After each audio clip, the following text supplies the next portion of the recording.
A man wins $22 million. He goes to work the next morning. He drives the same Toyota he drove the week before. His own kids have no idea. Not a hint, not a slip, nothing. For 2 straight years, he clocks in, punches out, and comes home to a house that never got upgraded while a fortune sits quietly in an account he never talks about. That is not a fantasy. That is a real man in a real city who called into a financial radio show just to explain why he did it. And he is only one of 13 people you are about to meet, all of whom won life-changing jackpots and then did the one thing almost nobody expects a lottery winner to do. They disappeared. No yachts, no mansions on camera, no viral moment at a press conference. Just silence and a bank account that quietly changed everything while their outside life stayed exactly the same. Before we get into these 13 cases, I want you to sit with a question for a second. If you won a fortune tomorrow, right now, tonight, would you actually tell anyone? Would you keep working your job on Monday like nothing happened? Or would you be posting a new car in your driveway by Friday? Drop your honest answer in the comments. I genuinely read every single one. And while you're down there, take a guess. Out of these 13 stories, how many of them do you think kept the secret for good? And how many eventually got exposed? Type your prediction before I tell you, because I promise some of these endings are not what you'd expect, and a couple of them involve a courtroom instead of a champagne bottle. And if you know someone who just came into money, an inheritance, a settlement, a big bonus, any kind of windfall at all, send them this video before they make a mistake that some of these very real people made. Now, if stories like this are your thing, real financial mysteries, real people, real consequences, do me a favor and hit that like button and subscribe while you're at it. I put these cases together by digging through actual court filings, news archives, and interviews, so you don't have to. It genuinely helps the channel more than you'd think, and it means I keep making more of these deep dives. All right, let's get into it. We start in Seattle, Washington, in 2001. A man named Tyrone Curry works as a janitor at a local high school. Same routine every day, same mop, same hallways, same paycheck. Then one ticket changes everything. He wins $3.4 million. Now most people picture that moment as the finish line. The day you finally walk away from the job you never wanted. Tyrone didn't walk away. 5 years later, when reporters tracked him down, he was still mopping those same hallways, still living in the same small house, still driving the same old car he had before the win. He didn't quit. He didn't move. He didn't upgrade a single thing anyone could see. And when you think about the reason why, it actually makes a strange kind of sense. That job wasn't just a paycheck to him, it was his structure, his people, his sense of who he was every single morning. So the money sat there, quietly compounding, while his visible life stayed frozen exactly where it had always been. Now travel across the country to Staten Island, New York, August of 2018. A carpenter named Nandlal Mangal is on a construction site, same as any other Tuesday. He checks his Powerball ticket from the 11th of August and realizes he has just won $245 million. Most people would drop their tools on the spot. Mangal didn't. He locked the ticket in a safe, quietly reached out to a lawyer, and went back to the job site the very next day. For an entire month, he kept swinging a hammer next to co-workers who had absolutely no idea they were standing beside a 9-figure winner. Every lunch break, every ordinary conversation about traffic or the weather happening right next to a man who could have walked off-site forever and never looked back. He only came forward once the legal claiming process forced his hand, and by then he had already banked a full month of completely normal life that most people would never have thought to protect in the first place. Here's a case that still gets me every time I think about it. A man who goes only by the name John called into a well-known American financial radio show and explained that 2 years earlier, he and a group of coworkers in Louisville, Kentucky had split a lottery jackpot worth around $22 million after taxes. His individual share was massive, life-altering money by any definition, and he told almost no one, not his coworkers outside the winning group, not his extended family, not even his own 2 teenage children. Only his wife and one sibling knew the truth. He kept driving the same Toyota he'd always driven. He kept clocking in at the same job, edging up on 50 years old, acting like a man with nothing unusual going on at all. When the host asked him why on earth he'd hide something like this from his own children, his answer was blunt and honestly pretty striking.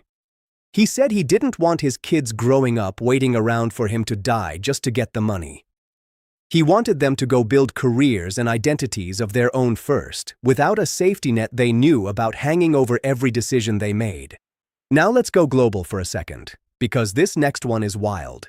In Nanning, in southern China, a man known only as Mr. Li wins 219 million yuan, close to 30 million US dollars. He doesn't tell a soul, not even his wife, not even his own child. When he goes to claim the prize, he shows up wearing a full costume that covers his entire head, just to avoid being recognized in the photos the lottery office would inevitably release.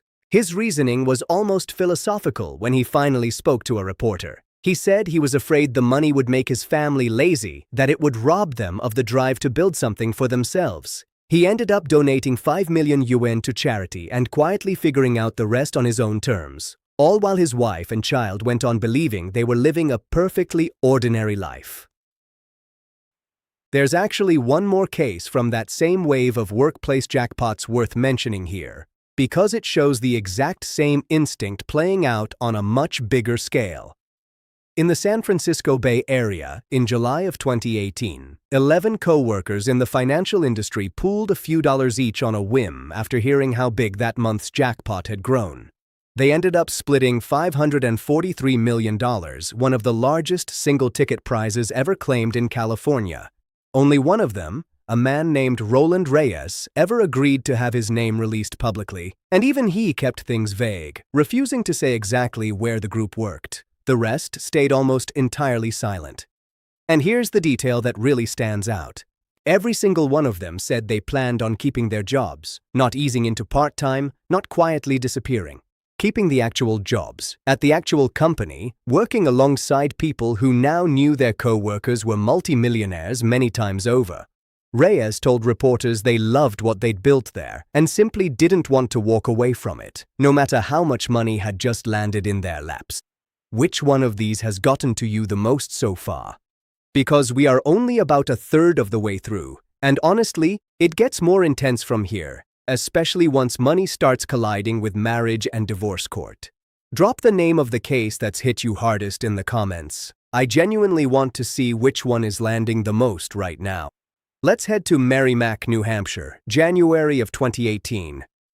A woman buys a Powerball ticket and wins $560 million. In New Hampshire, state law technically required her name to be made public the moment she claimed the prize. She said no. Her lawyers took the state to court, arguing that revealing her identity would expose her to harassment, scams, and genuine physical danger, pointing to other winners who had been robbed or worse after their names went public. And she won.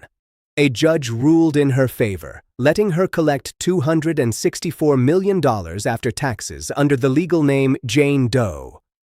To this day, her real identity has never been confirmed by any news outlet. She quietly donated hundreds of thousands of dollars to local nonprofits in her home state and simply kept living her life in the same town, walking into the same grocery store, completely unrecognized by the people standing in line behind her. Around the same time, in South Carolina, an anonymous woman claimed the largest single-ticket jackpot in American lottery history, $1.5 billion from the Mega Millions drawing in October of 2018. She waited months before even stepping forward, using an experienced lottery attorney to structure a trust so her personal name would never be legally attached to the prize. She invested heavily in environmental causes and, as far as anyone can tell, has never once been publicly identified. Think about that for a second. $1.5 billion. And to this day, most of the country couldn't pick this woman out of a lineup if their life depended on it. Not everyone pulls it off cleanly, though. In California, a man named B. Raymond Buxton won $425 million on a Powerball ticket. He waited 6 full weeks before even claiming it, clearly hoping to stretch out his time in the shadows for as long as humanly possible. When he finally had to show up, he covered his face for the official photo. But California law at the time required winners to be named publicly no matter what steps they took to hide. So even with every trick available to him, his identity got out anyway. It's a good reminder that where you happen to live can decide whether your entire secrecy plan actually works, no matter how badly you want it to or how clever your workaround seems. Now here's where the story takes a sharper turn, because not every attempt at faking poverty was about protecting a family. Some were about hiding money from one. In California, a woman named Denise Rossi won $1.3 million with a group of co-workers in November of 1996. 11 days later, she filed for divorce from her husband of 25 years. She never told him about the win. She had the lottery correspondence sent to her mother's address instead of their shared home, so there was no paper trail he could ever stumble across. The divorce went through clean and quiet, at least on paper. Then, nearly 2 years later, her ex-husband received a letter meant for her from a company that buys out lottery annuities for a lump sum. He read it, and he realized exactly what had happened right under his nose. He took her back to court. A judge ruled that hiding a major asset during a divorce is fraud, plain and simple, no matter how you justify it internally, and ordered her to hand over every single dollar of those winnings to the husband she had tried to shut out completely. If you ask me, this is the case that really draws the line between smart privacy and something far more reckless. Keeping a secret from strangers to protect your peace is one thing. Keeping a secret from a spouse during a legal proceeding where you are required by law to disclose absolutely everything, that is a completely different game, and it's one Denise Rossi lost in about as public a way as possible. A very similar story played out in Florida with a postal worker and former Special Forces member who had also won a chunk of lottery money and, like Rossi, tried to keep it out of his own divorce filings.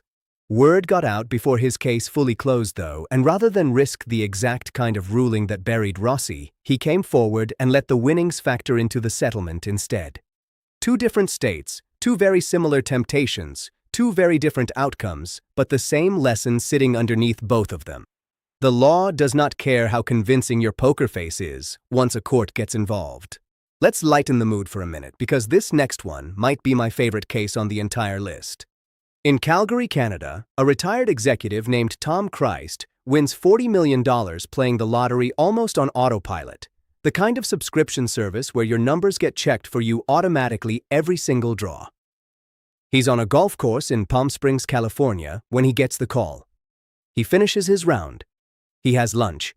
He tells absolutely nobody, not his 4 adult children, not a single friend, not one person outside the lottery corporation itself. For months, the only 2 parties on Earth who knew were Tom Christ and Western Canada Lottery. His plan the entire time was to give every single dollar away in memory of his late wife, who had passed away from cancer after a 6-year fight, and he wanted the announcement handled quietly and entirely on his own terms, not the media's. Lottery rules eventually forced a public reveal around the holidays, and even his own kids found out at almost the exact same moment as the rest of the country. But by then, Christ had already made up his mind completely. Every cent went into a family trust for charity, funding cancer research centers, children's hospitals, and community programs, all built quietly around his wife's memory. And then there's the flip side of all of this, the winners who did the exact opposite of hiding, and paid for it in ways that still get taught as cautionary tales today. Jack Whitaker of West Virginia won $314 million in December of 2002. He didn't hide a single thing. He gave away money publicly, tossed cash out of his car window in parking lots, pledged huge sums to local churches, and became something of a folk hero almost overnight. For a while, people loved him for it. But that same visibility turned him into a walking target. Briefcases full of cash were stolen right out of his vehicle, not once, but twice. Once outside a strip club and once outside a casino. He was hit with a wave of lawsuits. His family fell apart under the constant strain of sudden fame and an endless line of people who wanted a piece of him. His story is often used as the textbook example of exactly what these other 13 secretive winners were trying to avoid in the first place. A group of co-workers in Ocean County, New Jersey lived out a smaller, faster version of the very same lesson. 15 of them, led by a man nicknamed Wild Willie Seeley, won $450 million while working together at a maintenance garage. At first, they absolutely loved the spotlight. Interviews, attention, the whole ride that comes with a jackpot that size. But within a single month, Seeley was telling reporters that all he really wanted was his old life back, just clocking in, getting paid every 2 weeks like clockwork, and being left completely alone by strangers. That kind of regret, arriving that fast, tells you almost everything you need to know about why staying quiet was never really about modesty for the winners on this list. It was about self-preservation, plain and simple. Here's my honest take on all of this, after going through every single one of these cases in detail. The winners who protected their privacy weren't doing it because they were humble or shy or trying to seem relatable. They were doing it because they understood something most of us never have to think about until it's already too late. That sudden visible wealth changes how every single person around you behaves. Almost overnight, family members start seeing you differently. Old friends start asking for loans they never would have asked for before. Strangers start showing up at your door with business plans and sob stories. The people who kept working, kept driving the same car, kept their mouths shut around people who had known them for years. They weren't faking poverty out of some noble instinct or performance. They were buying themselves time. Time to think clearly without 100 voices in their ear. Time to build a real financial plan with actual professionals. Time to figure out who they actually were with this money before the whole world rushed in to decide who they should be for them. And the research genuinely backs this up. Multiple studies tracking lottery winners over the years found that the vast majority of them kept working after a win, not because they had to financially, but because the job gave them something the money simply couldn't replace: structure, relationships, and a sense of identity that had nothing to do with a bank balance. So here's the real lesson buried inside all 13 of these stories, and it's simpler than you'd think. Money does not automatically change who has access to you. Announcing money does. The winners who stayed quiet, the janitor in Seattle, the carpenter on Staten Island, the anonymous woman in New Hampshire, the retired executive in Calgary, the man who wore a full costume just to claim his prize in China, they all understood one simple truth long before the rest of us ever have to learn it the hard way. Silence was the only thing that stayed fully within their control the second that ticket turned into real money. Everything else, the requests, the lawsuits, the strangers on the doorstep, the pressure from people who suddenly remember their family, all of that shows up the moment the secret gets out. And none of it is easy to undo once it starts. Add up everyone on this list, and you start to notice a pattern that has nothing to do with luck and everything to do with discipline. The winners who came out ahead in the long run weren't necessarily the ones with the biggest jackpots. Tyrone Curry's $3.4 million is a fraction of Jane Doe's $560 million, yet both of them ended up in the same place: protected, private, and still in control of their own daily lives years later. Meanwhile, Jack Whittaker's $314 million, a number bigger than almost everything else on this list, turned into one of the most painful, cautionary tales in lottery history simply because the world found out too fast and too loudly. The size of the win barely matters. What matters is how long you can keep the secret before the pressure starts, and what you do with that time while nobody's watching. So here's my question for you before you go. If you were sitting on a fortune that nobody else on earth knew about, could you actually keep it quiet for years the way Tom Cruise did, the way John from Louisville is still doing right now? Or do you think it would slip out within a month, the way it did for so many people on this list? Be honest with yourself in the comments. I really want to hear it. And if this kind of story pulls you in the same way it pulls me in, do me a favor before you go, hit that like button, share this with someone who needs to hear it before their own big moment ever arrives, and subscribe so you don't miss the next deep dive. I'll see you in the next one.